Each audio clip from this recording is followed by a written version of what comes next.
Ako si Atty. Buin Alguno, Luzon, Visayas at Mindanao. Kumusta ka mong tanan? Kami ako na Ginoo. Maayong adlaw, Pilipinas! Maayong adlaw, Pilipinas, Luzon, Visayas o Mindanao. Kumusta ka mong tanan? Salamat kayo mga viewers, mga likers, mga followers, sharers sa baguhay na nato nga Facebook page.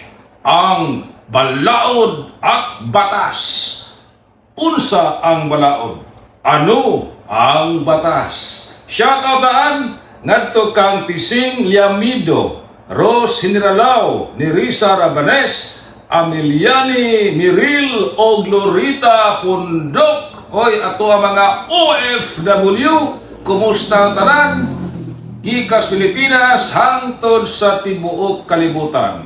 Ako gihapon si Atty. Buin Alguno. Padayuno nato og hisgot ang mga butang may kalamigitan sa pagpanag-iya sa yuta.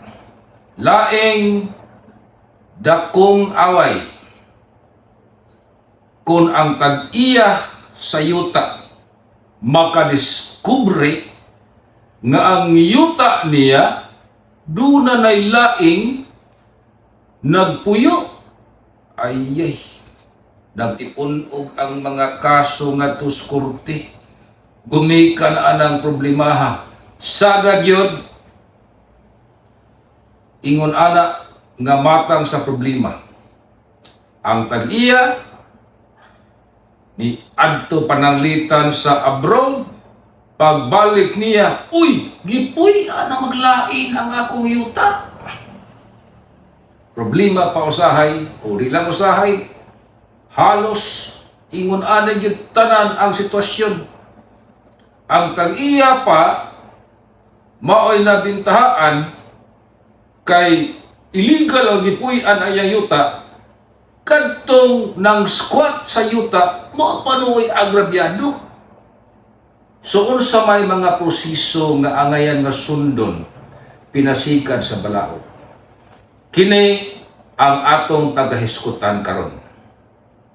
Unsa may katungod sa tag-iya sa yuta kung illegal nga gipuy-an ang iyang butang o dunanay laing nagpuyo. Atong pugniton ang atoang New Civil Code. Ang atoang Kodigo Sibil nagkanayon. Dunay duha ka matang sa builders. O mingon tag builders, kadto bang nagtarok o edipisyo sa yuta sama anang tukuran o balay o tukuran o building, mao man na ang kumon yun kayong itukod sa yuta. Kung ang tag-iya sa yuta makadiskubre nga dunay balay nga gitukod sa ihang yuta, unya wa siya kahibaw unsay katungod sa tag-iya sa yuta, ato ng tubagon. Samtang kadtong nagpuyo o nagtukod og balay o building sa dili niya yuta, duna basab siya'y katungod. Unsa ang balaod? Ano ang batas? Ato ning tubagon. Sige kay muna, dunay duha ka klase sa builder ubos sa New Civil Code. Ang unang builder gitawag og builder in good faith. Ikaduha nga builder gitawag og builder in bad faith. Unsa maning builder in good faith? Ang nagtukod og edipisyo sama sa balay o building. Builder in good faith siya kung wa gyud siya'y kasayuran, wa siya'y nahibaw-an nga kanang yuta nga gitukuran niya og edipisyo dili di ay iya. Pananglitan ron. Ningon ang amahan ngadto sa anak. Anak, pwede ra kang magtukod og balay anang yuta kay ato manak. Nagtuo ang anak sa istorya sa amahan. Mao batay? Oo, pwede ra. Bisan pa mall imong tukuron niya, kaigo anak atong yuta, atong yuta. Busa nagtukod ang anak og balay nga igo-igo lang kapuy-an. Dang takipila ka tuig, doon na manggoy ni claim nga tag-iya siyuta nga. Oy, nong, nga nagtukod man mo og balay sa among yuta? Dito ba ang anak? Iingo man ang akong tatay, nga among yun ng yuta? Question, builder in good faith ba? Kadtong tao nga nagtukod og balay sa yuta nga dili iya, pero sa sinugdanan nagtuo nga iya gyud tong yuta. Ang tubag builder in good faith siya. Buti pasabot, wag siya kasayuran. Limpyo kayo iyang konsensya. Why malisyoso siya manahuna? Sa iyang manahuna, iya gyud tong yuta. Pero sa wadamhang paghitabo, doon na di ay tag-iya. Builder in good faith, kadtong mao nga tao. Now, unsay katungod sa tag-iya sa yuta? Kung ang nagtukod og edipisyo sa iyang yuta, builder in good faith. Atong pugniton ang atoang New Civil Code. Sumapa sa Article 448. Nagkanayon nga ang tag-iya sa yuta dunay katungod. Unsa man nga katungod? Katungod sa tag-iya sa yuta nga iyahang paliton ang yuta. Rather, iyang paliton ang edipisyo nga gitukod sa yuta. Ako malikon. Katungod sa tag-iya sa yuta nga iyahang paliton ang edipisyo nga gitukod sa yuta. So, ay buot ipasabot. Pagalitan, kadtong ako nahisgutan, builder in good faith ang mao nga anak. Kay wagin siya kahibaw nga doon na dahil laing tag-iya ang yuta nga gitukuran sa iyang balay. Ang tag-iya sa yuta mahimong mo demanda ngadto sa nagtukod sa iyang yuta nga ako alam ni paliton ng imuhang balay do. Kay ako among gining yuta. Mao na giingon sa ato civil code. Exception. Pananglitan kung ang gitukod nga edipisyo mas mahal pa sa yuta, dili obligado ang tag-iya sa yuta nga iyahang paliton ang edipisyo. Sama sa balay. Pananglitan. Ang yuta nagkantidad og 100,000. Pero ang balay nagkantidad og 1 million. Obligado ba ang tag-iya sa yuta nga yatong paliton ang balay? Ang New Civil Code nagkanayon, dili. Kay mas mahal pa man ang presyo sa edipisyo kaysa yuta. Now, unsa man di ay pamaagi aron masulbad ang hatag sa nila ka problema? Muingon ron ang Tag-iyas balay. O sige, palito magkakanin mo. 1 million ang presyo sa kuang yuta. Ay, balay. Pero ang presyo sa yuta, 100,000 naman. So, dili gid ba obligar ang tag-iyas yuta aron yang paliton ang edipisyo? Magsabot na sila. Unsa may ilhang sabutan? Pwedeng sabutan nila nga sige, abangi lang sa ning yuta. Or kung dili gyud magkasinabot, adto na gyud sila sa korte.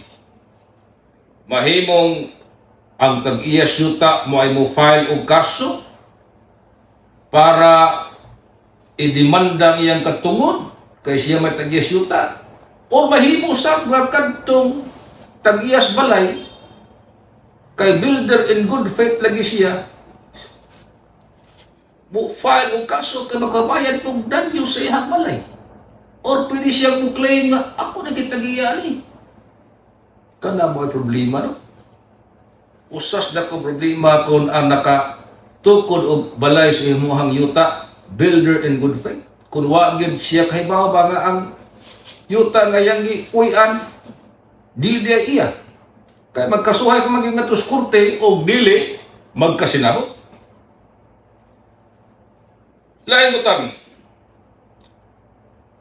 Kung sa may tabo kung ang nagtukod o edipisyo sa yuta, builder in bad faith. Buti pasabot anang builder in bad faith. Ang nagtukod og edipisyo sa yuta, nahibaw na siya daan nga naagit ang iya anang yuta. Pero bisan pa man og nahibaw siya nga doon na tag-iya ng yuta, nagtukod yung gihapon siya og balay o building. Kumunsap na nga problema. Palalita ron ang tag-iya sa yuta. Bakasyon. Pipila ka buwan. Pagbalik niya, uy, na may building itukod sa iyang yuta. Dakotada ang tag-iya nga to sa tag-iyas building. Nga nang itukuran maning ako ang yuta. Ningon dayon ang tag-iyas building. Oh, imo ba din yuta? Ako man yuta. Pero ang tinuod gud ang tag-iyas building, nahibaw siya daan nga dili siya mo tag-iyas yuta. Builder in bad faith ang tag-iyas building. O sa may katungod sa tag-iyas yuta. Ingon ang ato ang New Civil Code. Ubos sa Article 450. Pwedeng mo demanda ang tag-iya sa yuta aron i-eject papahawaon kadtong builder in bad faith or ipa-demolish ang iyang edipisyo nga gitukod sa iyang yuta. O ang pag-demolish gasto to sa builder in bad faith or mangayo magkasama pa og danyos ang tag-iyas yuta ngadto sa ni tukod og edipisyo sa iyang yuta nga nahibaw na daan nga siya di ay maoy tag-iya. So mauna, suma total, ako balikon, dua klase sa builder ubos sa New Civil Code. Una, builder in good faith. Nahibaw siya daan or dakong pagtuo ang nagtukod sa yuta na ang yuta nga iyahang gitukuran o edipisyo iya yun. Builder in good faith siya. Sa iyon nga sitwasyon, ang tag-iya sa yuta, dunay mga mahinungdanong katungod. Pwede siyang mudiman aron iyang paliton ang edipisyo nga gitukod sa iyang yuta. Gawas lang kung mas mahal pa ang edipisyo ikumparar sa yuta. O dili sila magkasinabot, diyan ang butanga at tugid sila paingon sa hukmanan o mupasaka na o kaso. Ikaduha, kung builder in bad faith nga nagpasabot kadtong nagtukod sa yuta na ibaw daan nga dili iya ang yuta apan nagtukod yun og edipisyo, ang tag-iya sa yuta dunay katungod nga ipa-eject o ipa-demolish ang mao nga edipisyo nga tukod sa iyang yuta plus danyos nga iyang pangayukon gikan sa builder in bad faith. Apan, dunay apan. Unsa ra man ay makuha sa builder in bad faith?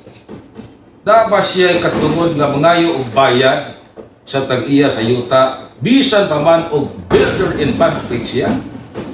Ang tubag naa kun sa maning kun nakamugna siya og necessary expenses aron i-preserve ang yuta. Nakagasto ba siya o mahingdanon kaayo para ma-preserbar o maatiman ang yuta? Panalitan, ang yuta nga gitukuran sa builder in bad faith iharag na o nagsige na o dahili o kundili mapugngan maabot na nga ito sa sapa ang pagdahili. Dunay tao, although nahibaw siya nga dito iyang yuta, nagtukod dito balay. O niya iya hapon nagreprapan ang isigukilid siyang balay nga nakapapresent sa yuta o dako o natabang nga naminusan ang siging pagpanghunlak sa yuta. So kadto necessary nga butang nakagasto ang builder in bad faith o necessary expenses. Obligado mabayad ang tag-iya sa yuta ngadto sa builder in bad faith nga nakagasto sa gikinahanglan nga mga gastuhan para ma-preserve or maatiman ang yuta. So kadto lang muna mga kaigsunan, salamat kayo sa pagpakalinghog niyo sa tuwang programa o ay mo kalimot i-like ihapon, i-follow o i-share kini ato ang Facebook page Balaod at Batas o i-search po ninyo ato ang YouTube Attorney Buin Alguno ay ma-upload po ning ato karon nga video ng inyo karon na tantawan. Oy, shout out daan kang Richie Sanchez, Junbert Monsoler, Edna Rabanes, Edna Obrador o Hesus Kristo Jesus. Salamat kayo o sunod na pohon. Ako si Atty. Buin Alguno. Maayong adlaw, Pilipinas!